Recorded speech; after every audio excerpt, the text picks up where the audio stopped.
leaner it is, the more efficient it is, the better it's going to be for those small businesses. And I'll still have a SBA administrator in my cabinet who's advocating directly just for small businesses.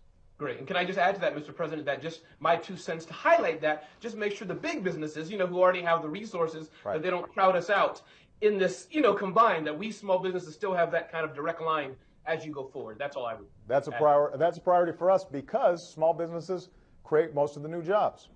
And I don't know if you noticed in the State of the Union, we also use R&D that's already out there.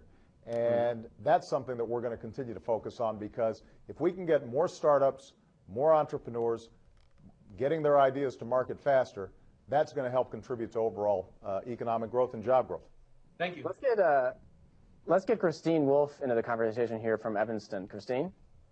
Mr. President, prior to your taking office, I was never politically active, but since then it's been obvious to me that there is no dialogue out there to help our nation's children understand the economic situation that we are faced with. Children see and hear everything, and they see and hear far more than we even realize. They're also exposed to words and phrases like foreclosure and cutting back and crisis. I was raised in a generation in which discussions about financial matters were either taboo or the messages were confusing. Oftentimes, wealth equaled success, and I think we all know in this day and age that that's just simply not true.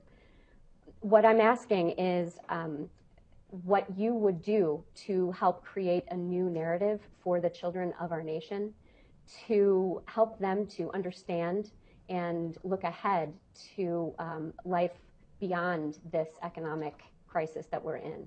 Well, first of all, obviously I've got 2 girls at home, so I'm having to have conversations with them all the time about what's going on with the economy, and over the dinner table I try to explain to them what's happened. I think that one of the most important things I can do as president is just to remind this generation that previous generations have had tougher times, whether it's my grandparents going through the Great Depression or some of the tough recessions that we went through in the 80s. We've always come out on top, worked through this. We still have the best universities on earth. We still have the best entrepreneurial spirit, some of the best business people on earth, the best workers on earth, the most productive. And so we're going to do fine if we make some good decisions. And what I'm trying to do for kids and everybody else is to remain hopeful about where we're going. This economy went through a real body blow, but it's improved. Now, more personally, one of the things that we want to do is to actually increase financial literacy among kids so that they have a better sense of making good choices. Actually, we have a whole panel that's working with the Department of Education and school districts so that some of the concepts that we're talking about don't seem so foreign, because part of what's important is empowering our kids to be smart consumers of financial information, so that when they're going out and taking a student loan, they have a sense. We call it know before you owe.